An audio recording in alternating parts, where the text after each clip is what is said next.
Kade urang kudu hemat kana listrik teu hese.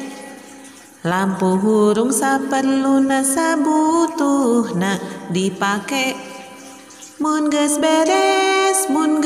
beres ulah bensina caang rek sare. Ngahurungkeun televisi ulah asal ngajetrek. Pek pilihan acarana nu aralus jeung rame. Ulah poho televisi pek pareman mangkade. Nga-SMS jeung nelepon babaturan ku HP. Lamun lilah henteu singget hambur pulsa kacoceng. Beak pulsa nelepon wayahna eureun barabe.